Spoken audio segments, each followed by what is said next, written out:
In spirituality, we're aware of people. We're in a deep state of quiet all the time. If you're spiritual, you know what I'm saying. If you're in public, you can't communicate it, so you're at the throes of moronic minds all the time going off around you. But you're always in a quiet state, and everyone is caught up today in a social, political atmosphere, and where they want to change the world out there, when we know you only change the world in here. It's very deep. You have many, many gifts and abilities, spiritual powers and presences. You can transfer anything to a higher level, to something beyond bravery, beyond courage, beyond heroism. If you test the Buddhist monks on their cerebral, their whatever, they'll find out that it's very quiet in the brain, and we're very quiet inside, and we're aware of a deeper reality, and we can and will change everything. The entire world of people being separate from one another, believing they are their body, that's the Garden of Eden, that's the mistake, that's the creation of this seeming world that's not a world. Okay, now if you're spiritual, you're aware of a transcendent, translucent, transparent universe. You see God. It's 100,000 trillion infinities, more than anyone thinks it is. But right now I see it, I always do. All spiritual people do. There's something beyond all of this. It's so wonderful. So therefore you can see this world, the physical reality, as something not just unnecessary, but you can transcend through. Not you yourself, because you're already there, but you can change, you can lift all those you love and care for that have it within them to be lifted, to be cared for, to return your love and ardor in kind. Doesn't mean everyone all the time at all, does it? Most of the time, people, even the spiritual ones who accept the physical reality around them, that's the mistake. That's the blunder. That's the lack of moral, spiritual courage. I say spiritual more than moral. Moral, the people believe in the right thing, but when push comes to shove, they're not going to pick up a weapon of war, are they? Even though they never would, or want to, or care to. But the right thing is the right thing at the right time, at that instant where you must. But truly spiritual means living beyond that moment always. It takes a degree of spiritual courage that is unimaginable to ordinary people. Now and then you see it, well, a mother does it every day of her life, right? A dad does it by working hard for his child, and that's all they want out of life, is to see the child succeed. Imagine how much more our Heavenly Father wants us to succeed. We have volunteered to be here, if we're spiritual, to that aperture called birth. Being spiritual, use myself, I'm never really here. So even in conversations or deep areas of life, I'm never here then. There's always this wonder, this delicious sense of divine grandeur. Everything about it is poetic. It's pure. It's beyond love itself. It is the other end of the rainbow. It is your God. It is my God. And we're at that place of Godness. You'll discover God at that place of humanness, where God looks at us with great humility and kindness, and respect and awe, because we're the ones that allowed ourselves to fall into this dimension to clean up the streets. It's our own neighborhood we're taken care of, isn't it?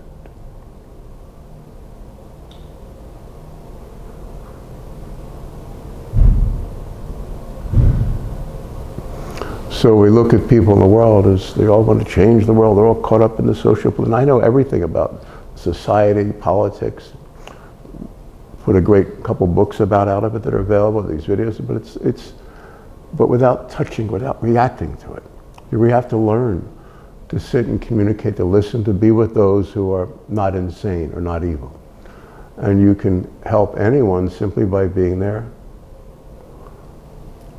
and listening without reacting to what's important to them, not about the game. That's detestable to me. Everyone's to get together and all excited because they can feel joy, they'll let go because they're all thinking the same thing. Spiritual person doesn't care about the game. They're not thinking. As soon as you quiet this,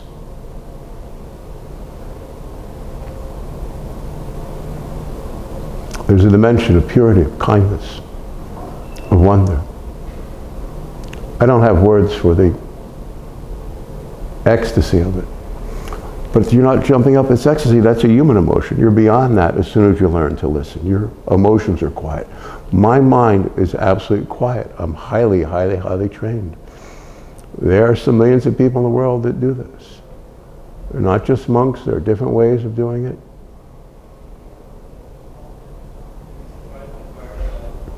Just to be here. I can spend any amount of time alone and just floating off to infinity. And you can, by simply disregarding the world around you. It's a fabrication, a construct. Doesn't mean you don't care, doesn't mean you don't work, doesn't mean you don't achieve. You're doing things to keep you in line of communication with others so that you can transfer, they call it the transmission. In Buddhism, it's to transmit this wisdom, this understanding. And when you're doing that, you'll see your students, your friends aren't just visible. All of my friends are invisible. They're always with me. I'm always with them. They're always you. Isn't it you? This is real courage. This is true love. This is divine kindness. This is your soul speaking to you, to me, to us, to God, to eternity. There's one soul, one God, one presence.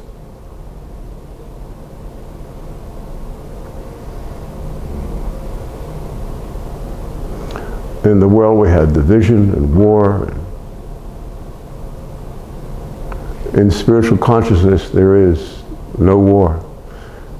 The first moment of spiritual awareness, they call enlightenment, nirvana, whatever, is that whisper of eternity. This world disappears in your thought. To me, the world isn't here.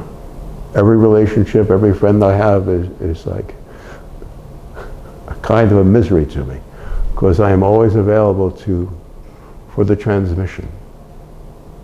I'm speaking for all of us. I'm one example. My buddy Skip, I have so many hundreds of people I can think of in a moment that have this. My teacher, Kathleen Judge. It doesn't mean your life is beautiful. My dad had it, and he was a street cop. He was a tough South Philly cop, but he was enlightened. But he couldn't enjoy it until after his death.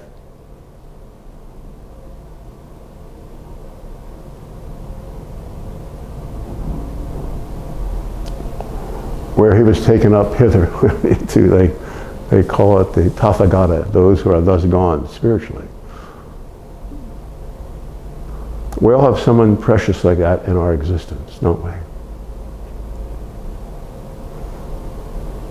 we? Be with them, listen to them, let them unload their case, and experience this exalted purity before they have to pass from this to that. You're never this. You are always that. That's what this is about. Not about me, not about God, not about other people, not about war, not about football, not about spirituality or religion. It's about you being And in that, you'll remember the heroic moment where you allowed yourself to be born into this place.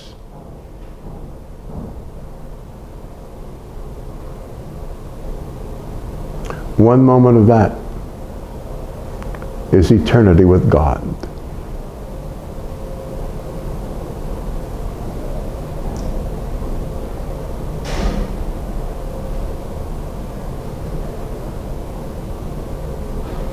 And in that moment, the world will collapse in upon you 10,000 times more than it already has, because it got away with subtle temptations, and then it's going to be a rough time, a few months, and then you're going to enjoy every moment in the ring with the devil.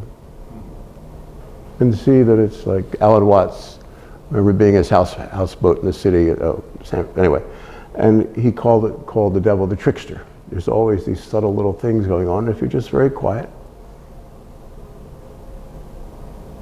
you don't give it nothing, you win the war. Understand how easy all this is? We just have to wake up, protect our own neighborhood, and realize that no one around us is going to provide what we need to take the next step. Now and then you'll meet someone decent, and that's helpful, or people that will recognize or say something about the joy of your presence.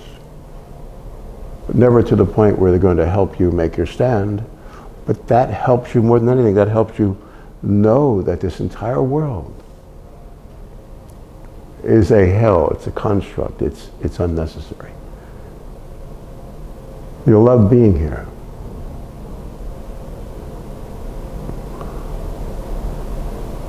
The quality of the experience is endlessly more than the word love. The transmission is from God to you, and everything disappears in that moment. You'll win every battle, spiritually speaking.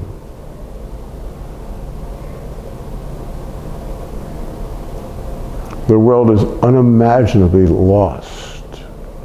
All perception about the world is gone in a puff. In your contemplation. That's your religion. Your religion is kindness, but your presence behind that is an awareness. It's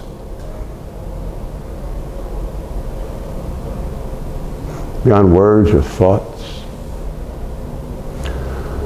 And there's a beauteous calm and quiet in it. It's endlessly more wonderful than that. But it's not more wonderful than you.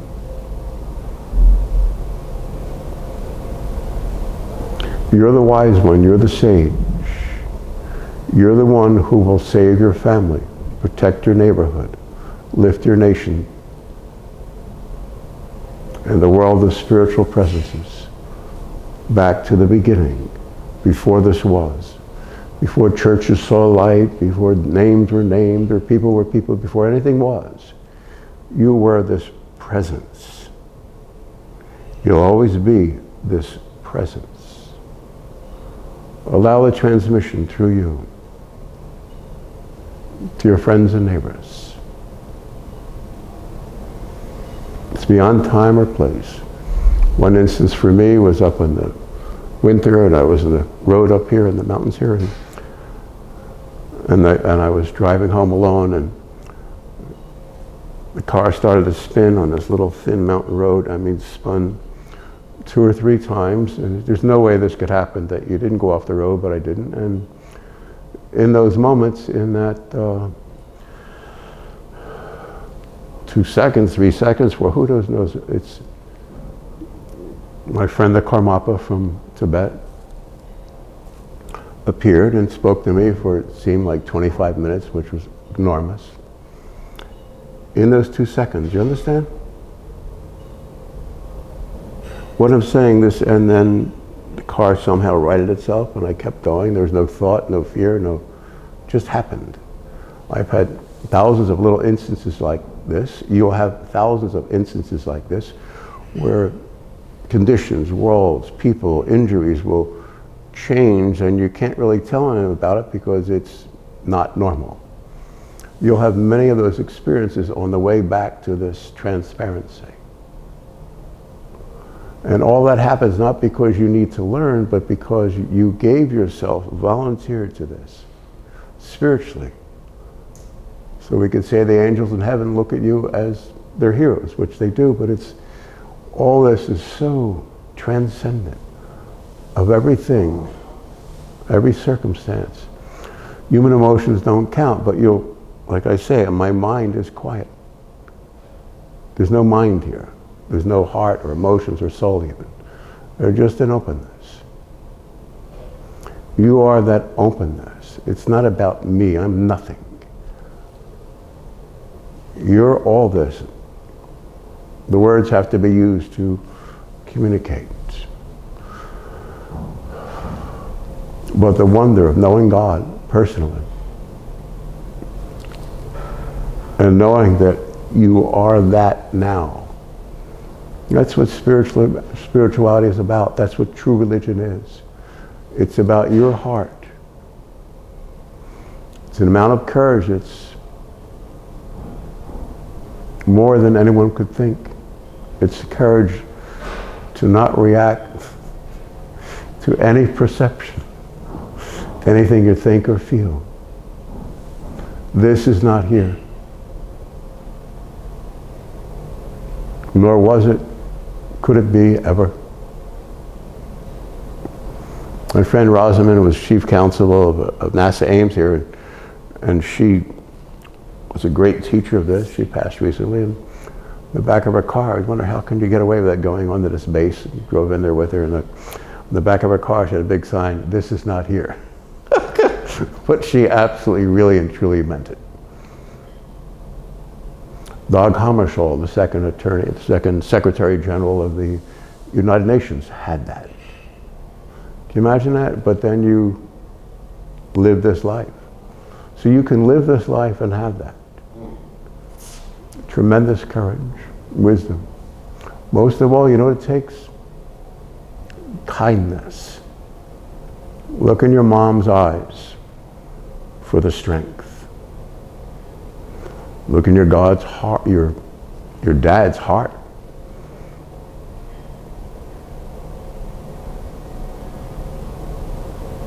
And you'll find him the only God. You'll be so humble that you'll always forget that it's you. So we worship because we're nothing inside.